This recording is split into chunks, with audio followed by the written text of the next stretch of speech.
Hello and welcome to episode 6 of Tweedle Eat and Tweedle Run, our podcast where Court and I document our Run Disney adventure at both Disney World and Disneyland parks.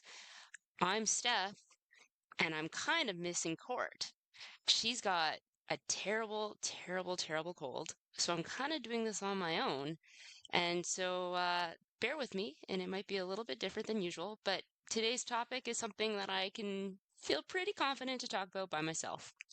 So, as always, you can interact with us on Instagram at Tweedle Eat Tweedle Run or reach out to us by email at tweedleeattweedlerun@gmail.com. We're also on YouTube where you can watch just me today. And you can also find us on Spotify, Amazon Music, and Google Podcasts for another couple weeks until they get rid of that. Look for Tweedle Eat Tweedle Run on all of those platforms. And if you like what you see, don't forget to hit that like and subscribe button. So, on today's episode, I'm going to be covering the topics of how to get into the Disney runs because it's kind of a gong show, not going to lie. When we first started doing it back in 2023, when we scored our first, actually, I guess it was 2022. When we tried to get our first bibs for the 2023 run, it really wasn't that scary of a thing. Very much so, we were able to kind of get into the races that we wanted to without even really trying. So this was the summer of 2022. The race bibs for the springtime surprise for 2023 were going on sale, and Court, knowing that I run, figured she could probably sucker me into doing a race with her. And I had always said prior to this that if I was going to do a race, because first of all, you should know, for as much as I do run, I don't actually like paying to do runs that are in places that I live or run regularly because I feel like it's kind of silly to do. So I think I like the idea and romance of running somewhere else. And I've had clients previously run in Disney races and thought it was cool. And Court knew all of this. And because we all know just how much Court loves Disney, it wasn't that hard of a sell to convince me to run with her. So we kind of hoed and hummed over it for at least a week because at the time that we were going to sign up for the springtime surprise, there were only 10K bibs and 10 miler bibs. The 5K bibs and the challenge bibs were all gone. And at that point in time, I don't think either of us would have ever imagined running a challenge. So what we decided to do was we eventually settled on running a 10K. And as luck would have it, the 10K sold out just as we went to go buy it. So guess what we got to do? We signed up for that first 10-mile race, and it was pretty straightforward. I think I was at a cottage we were renting at the time. I didn't have to have fast internet connection. I just had to sign in using my Run Disney account that I created, which was very straightforward, and filled it all in and magically got into the springtime surprise. So that was pretty easy. Um, when we, I think even at the time, after we bought those race bibs, the 10-mile race took a while to sell out. Like, I think you could probably even get 10-mile race bibs even just a little bit before the actual race. So I think a couple weeks before, or they were just easier to get. So, as I've learned, because I have decided to spend a lot of time reading up on races, and I have joined the Run Disney Facebook group, which is a whole Pandora's box of information. Apparently, it used to be very, very easy to get bibs prior to even 2022. There used to be race bibs available even all the way up into a couple of days before the races.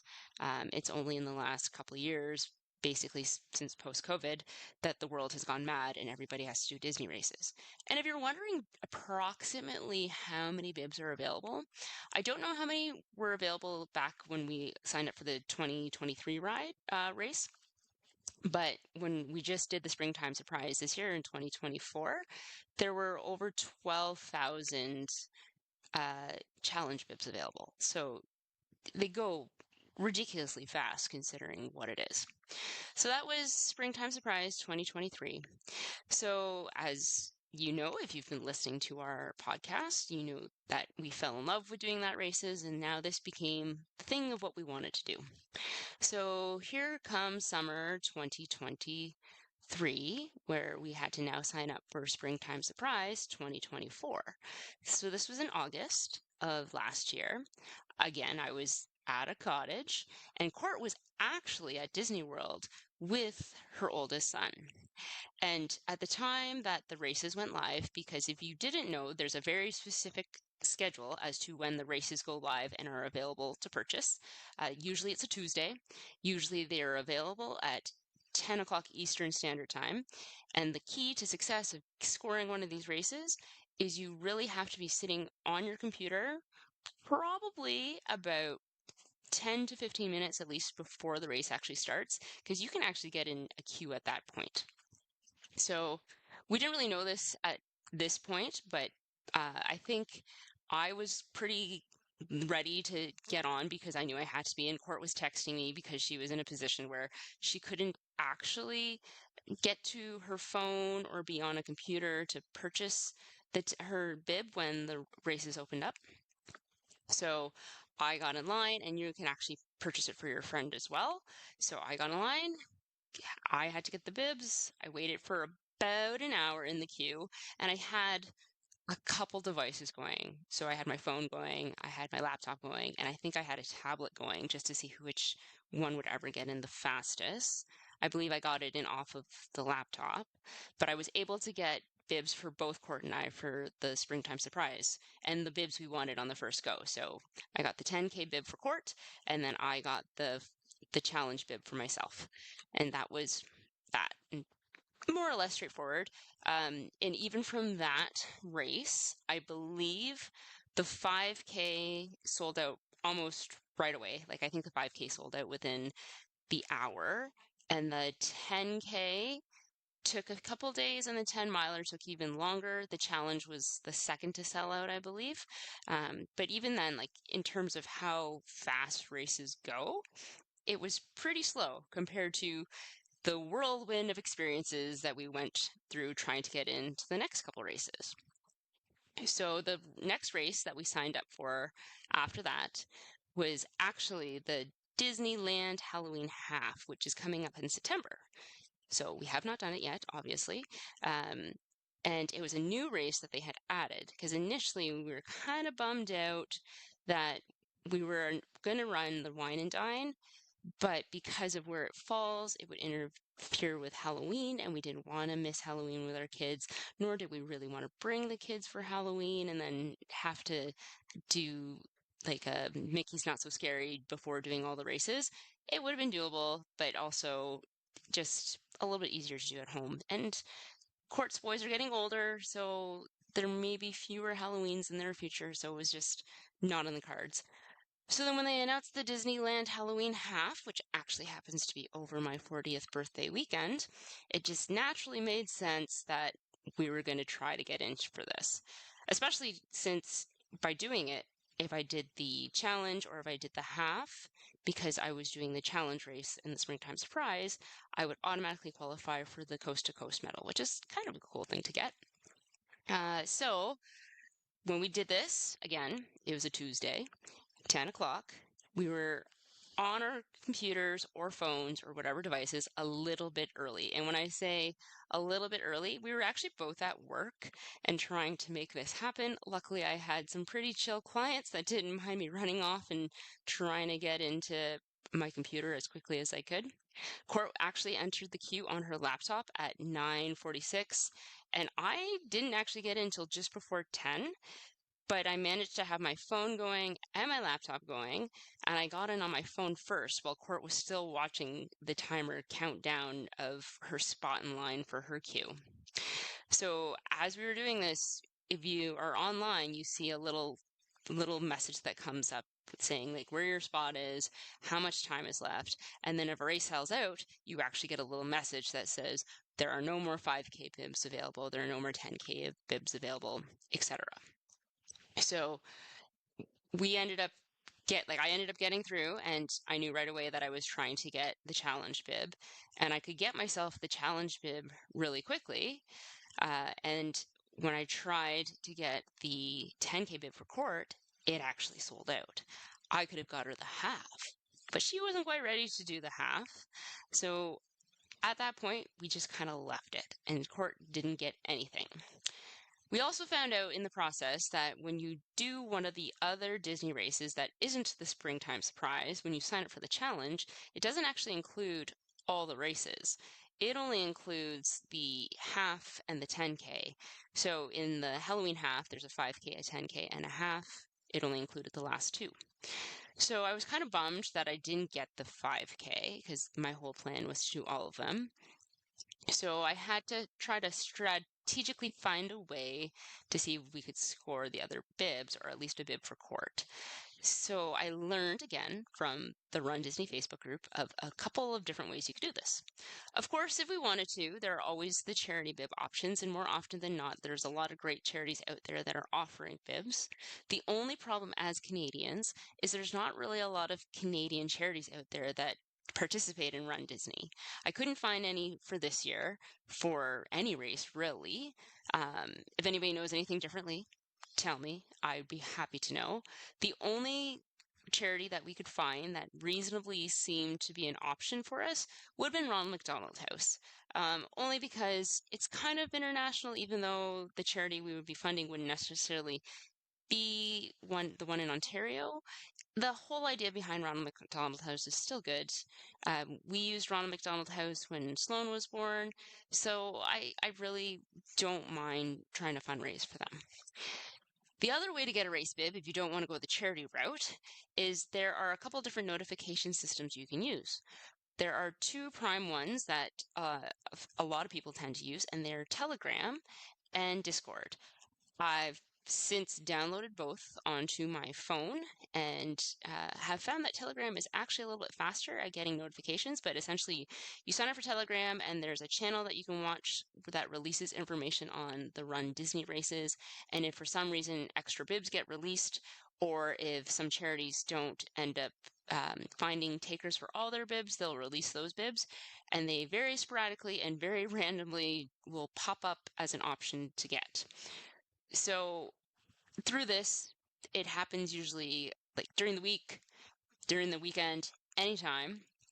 You'll get a notification on your phone that says the 5K or the 10K has a spot available, and you then race like a crazy person to try to click on the link to see if you can get that race. Usually you're thrown into a queue for anywhere from 1 to 5 minutes, and most of the time you're too slow. I would say I tried probably like 10 or 15 times every time I got a notification for the Halloween half to try to get a bib right away. And it just so happened that it always would be at a time where I'd be somewhere where I could actually get to my phone quickly and try, and nothing. I didn't get anything. And then just one fateful day, while I was waiting to try to get my kids organized to get them off to one of their activities, a whole bunch of bibs became available. And I managed to get lucky enough and scored a 5K for myself and a 10K for Court. And Court was actually in line at the same time because I was messaging her to see if she could try to do something too, to see if she could get the 5K. Only because even though Court only likes running the 10K, the actual 5K is the race that's on my birthday, so it'd be kind of fun to run it together. Alas, no luck. We did not get Court the 5K, but at least she was in and she got the 10K bib.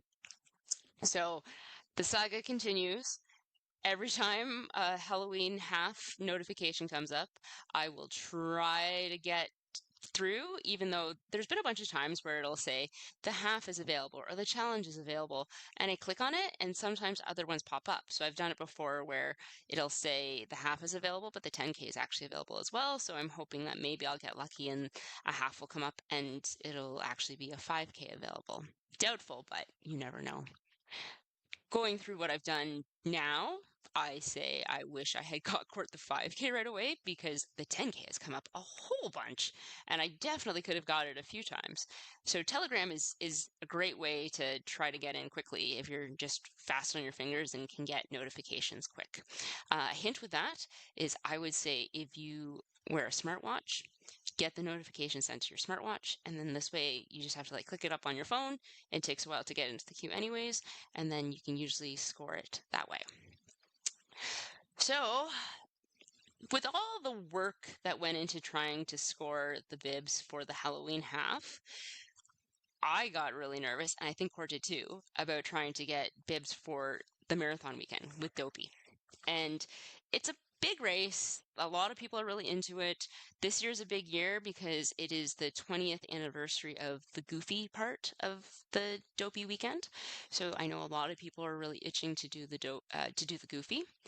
So I was kind of stressed about the process that we'd have to go through to get tickets or to get bibs based on what happened with the Halloween half.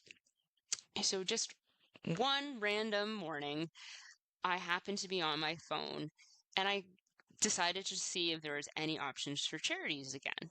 And as I was hunting for charities to see if there was a Canadian charity offering a spot for the Dopey weekend, I came across an interesting travel brochure for a travel company based out of Alberta that was actually selling bibs for the Dopey as well as any of the other races as part of travel packages that you could get. The company's called Dream Travel Canada. Stephen is their lovely owner, and through that, I was actually able to score us both the 10K bib and myself the Dopey bib without too much effort. Essentially, there's various packages available depending on the level of hotel you want to stay at, how many days you want to be there, which races you want to do. And I just had to sign up for a package and they came with bibs. It was one of those situations though where I was pretty nervous and worried we were getting scammed. So after I put down our deposits and everything, I kind of freaked out a little bit and went on a deep dive through the internet to see how legit this was. Found their social media account and found that they had done actually a bunch of races before COVID, as well as like the actual Dopey itself, and that they're a travel company primarily based on race travel. So they did the Paris Marathon, they did the London Marathon, they do a couple of cool marathons in Africa. So it was a very lucky find. Also lucky because you can't sign up as an American. So for all the people in the Run Disney account on Facebook that like would desperately do anything, they couldn't do it. It was only open to Canadians and other international travelers who want to do the race at Disney World. Now, the other thing too that made me feel a little bit better about my decision of signing up for the race this way was it was actually listed on the Running Room roster website where you can sign up for multiple races. So I figured if it was on Running Room, it was okay. So in terms of that, that is where our bibs are coming from for marathon for the Dopey weekend. Way less stressful, significantly so. We're still a little bit in the planning process of it where we're getting our hotel rooms confirmed. We haven't received our Run Disney registrations yet, which I'm a little bit stressed out about, but they're supposed to be coming soon because we have to be able to submit proof of times by July 1st so that we don't end up in the very bottom of the barrel for the corral. For fun, on the day that the Dopey went off, I logged in to see if I would be able to get it. I probably would have been able to get myself the Dopey. I don't know if I would have been able to have gotten court the 10K, but at least I didn't have to worry about it because I had it already. But it was crazy just watching how fast people were freaking out about it. And that day, it actually took a really long time. Like, I think people were freaking out because it easily took, instead of everything selling it in 1 hour, I think it took like two because everything was just running so slowly. Probably because there were crazy people online like me that were occupying spaces for other people and other people who had like there were pictures posted on the Run Disney group of people showing like there are 10 different browsers open to try to get a spot for Dopey. So that is our Dopey bib adventure. So now, in terms of the bibs that are left to get, the Disneyland half, so the real Disneyland half, which is Dumbo's Double Dare, is actually going on sale in 2 weeks, but we have no plans to go for that, so we don't have to worry about it, so that's okay. The next one that we're going to try to get will be the Princess half, and that goes on sale in July. Um, that will be interesting because Court and I will both be traveling at that time. We will both be on the East Coast, not together, but traveling with Court. I think Court and Dan are going off together, and I'm traveling with my family. So it could be a little bit interesting trying to score these bibs. It might be a case where we're relying a little bit on Telegram, but we'll just have to see what happens for that. And then after that, we will have the last springtime surprise to get, and those bibs will go on sale the third week in August. Or is it? No, the last week in August, again, on a Tuesday at 10 a.m. Um, I'm hoping that because it's the last race of the year and it tends to be very hot, then it won't be as crazy just because I feel like honestly this is the most stressful part about signing up for these races. Once I'm in and training, I don't really care. I'm running anyways, so it's totally fine, but it's more the stress of just trying to get the bibs.